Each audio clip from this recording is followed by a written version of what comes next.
जम्मू कश्मीर में इन दिनों बहुत गर्मी पड़ रही है, खासकर जम्मू में गर्मी पड़ रही है, लेकिन सियासत में भी गर्माहट आ गई है। जब से उमर अब्दुल्ला ने कटरा रैली के दौरान प्राइम मिनिस्टर से इशारों में स्टेटहुड की मांग की और उस पर प्राइम मिनिस्टर ने कोई जवाब नहीं दिया, उसके बाद फिर सियासत गर्मा गई और बीजेपी और नेशनल कॉन्फ्रेंस में आपस में जो है कटाश भी हो रहे हैं। मेरे साथ लीडर ऑफ अपोजिशन है, जम्मू कश्मीर असेंबली के सीनियर जनरल सेक्रेटरी है भारतीय जनता पार्टी जम्मू कश्मीर के सुनील शर्मा। बात करेंगे, इनसे पूछेंगे।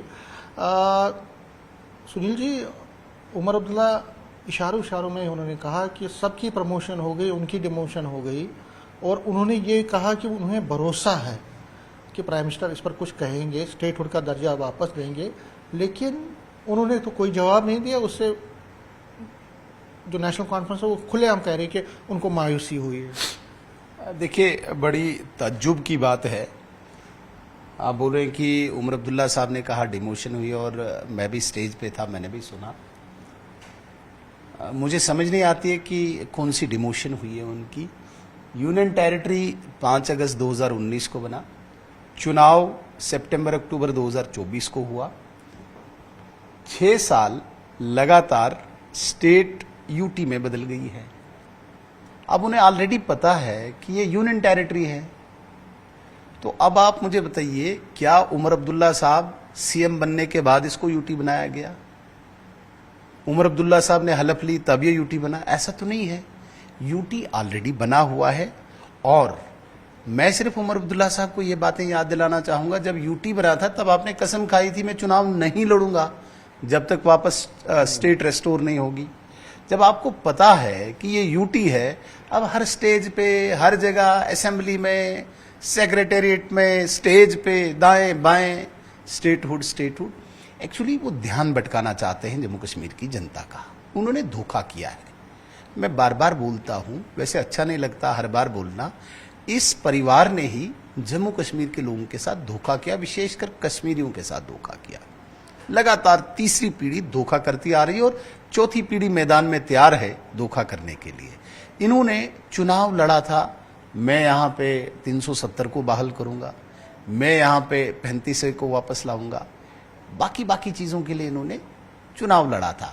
अगर हम ये नहीं डेवलपमेंटल बातें कहें, इन्होंने कहा था 200 यूनिट बिजली फ्री दूंगा, 10 किलो राशन दूंगा, 12 सिलेंडर दूंगा, 1 लाख नौकरियां दूंगा 1 साल में।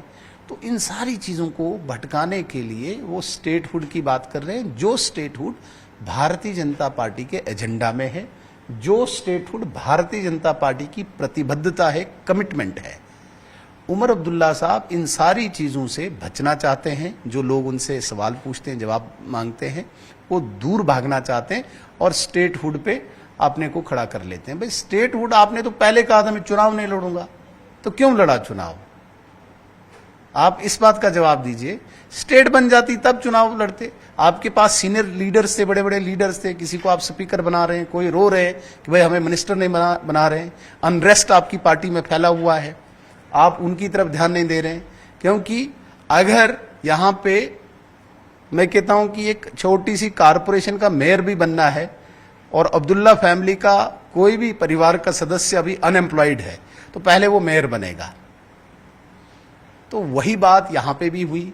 अगर यूनियन टेरिटरी आपको लगती है कि भाई आपके लेवल से नीचे है, तो आप किसी और को बना दीजिए। बड़े बड़े सीनियर लीडर्स है आपके पास जो आज आपको तंग कर रहे हैं। तो ये बातें निरर्थक है, इररिलेवेंट हैं, जो बातें आप स्टेज से कर रहे हैं। और देश के प्रधानमंत्री, अब उनको इतनी बड़ी है, देखिए उमर अब्दुल्ला साहब को जवाब देते रहेंगे। सुनील जी, वो कहते हैं कि प्राइम मिनिस्टर ने एश्योरेंस दी है, और एश्योरेंस यूनियन होम मिनिस्टर की तरफ से भी आई, बार बार आई है। अब एक पॉपुलर गवर्नमेंट अगर आई है तो उसको सक्सेस बनाने के लिए एक जरूरी है एक बैकिंग, और बैकिंग रियासत का दर्जा वापसी है। देखिए, एक बात मैं स्पष्ट करना चाहूंगा, जो एश्योरेंस, जो कमिटमेंट भारत के प्रधानमंत्री ने की और भारत के गृह मंत्री ने की है, वो जम्मू कश्मीर की जनता के साथ की, उमर अब्दुल्ला के साथ नहीं, अब्दुल्ला फैमिली के साथ नहीं। जम्मू कश्मीर की जनता ने maximum vote Bharatiya Janata party को दिया। बेशक सरकार नेशनल कॉन्फ्रेंस की है, वोट परसेंटेज हमारा ज्यादा है, इसलिए वो क्लेम नहीं कर सकते कि सबसे ज्यादा वोट लेके वो रिप्रेजेंट कर रहे हैं जम्मू कश्मीर को। तो लोगों के साथ कमिटमेंट की है। अगर आप कहते हैं कि भाई सरकार बनने के बाद वो बेहतर कोई काम करने के लिए स्टेटहुड चाहते हैं, मुझे बताइए कहां पे उनको कमी है। इस बार पूरे देश के बजट से एक्स्ट्रा बजट 5,500 करोड़ रुपए का जो डेफिसिट आप दिखा रहे थे, आपको भारत सरकार ने दिया।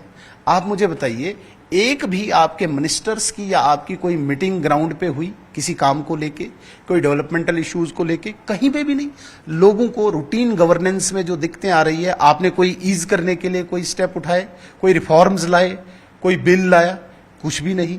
स्टेटहुड 370, 3 नवंबर के उस सेशन में 370 लाया, इसमें आप स्टेटहुड चलाते रहे और इसके अतिरिक्त आपने कुछ नहीं किया। लोगों की बेहतरी के लिए आपने कोई बिल नहीं लाया, लोगों की बेहतरी के लिए आप कोई काम नहीं कर रहे हैं, लोगों की बेहतरी के लिए ग्राउंड पे आप नहीं जा रहे हैं।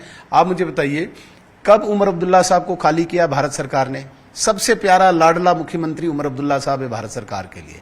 आप देख लीजिए, शाम को टाइम लेते हैं, सुबह प्रधानमंत्री जी उनको टाइम देते हैं, शाम को टाइम लेते हैं तो देश के बड़े से बड़े मिनिस्टर्स उनको टाइम देते हैं, तो उनको पूरी लाड प्यार से चला रहे हैं, कहीं पे भी कमी नहीं है। उमर अब्दुल्ला साहब सिर्फ ध्यान भटका रहे हैं जम्मू कश्मीर के लोगों का, और उनको कुछ नहीं, लोगों की प्रॉब्लम्स के साथ। आपको लगता है कि जो इस वक्त की जो वो कहते हैं कि ड्यूअल पावर सिस्टम है, ट्रिपल पावर सिस्टम है, उसकी वजह से कंफ्यूजन है, उसकी वजह से डेवलपमेंट वर्क्स नहीं हो रहे हैं, उसकी वजह से बहुत सारे इश्यूज आ रहे हैं। वो कहते हैं कि अगर प्राइम मिनिस्टर इतना प्यार करते हैं जम्मू कश्मीर से, तो ये चीज़ क्यों नहीं, क्योंकि बाकी चीज़ों पे भी उन्होंने अपनी कमिटमेंट्स पूरी की है, तो ये कमिटमेंट क्यों नहीं पूरी की? ड्यूअल पावर सिस्टम किस में है?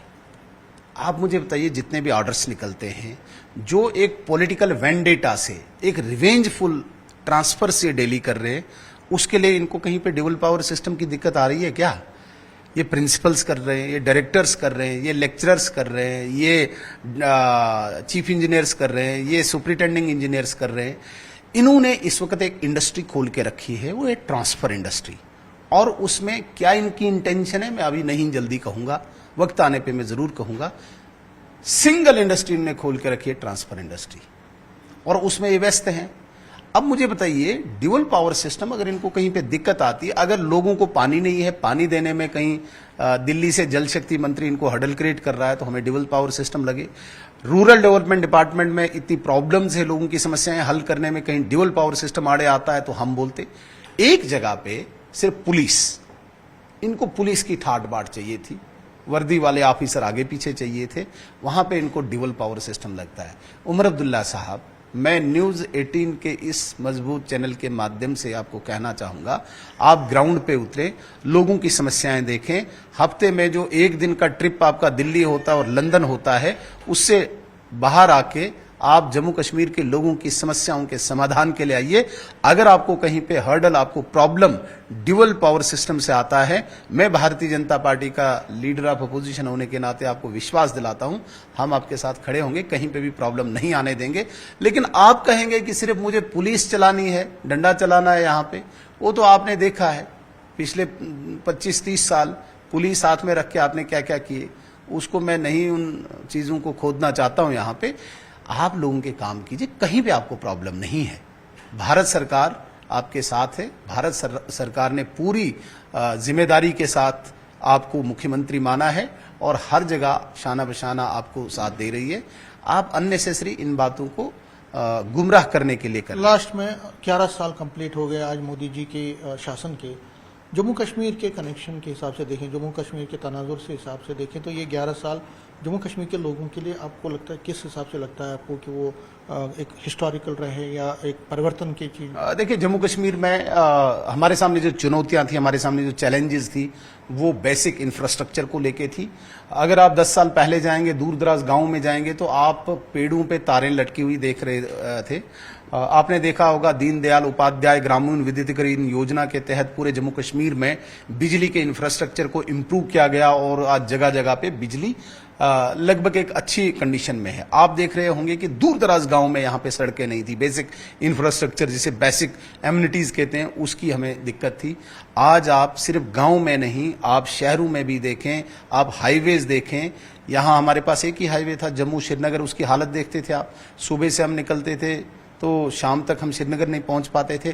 आज किस तरह से 4 लेनिंग हो रही है, रेल मार्ग यहाँ पे जुड़ गया, यहाँ पे IIT बना, यहाँ पे IIM बना, एम्स 2 बने।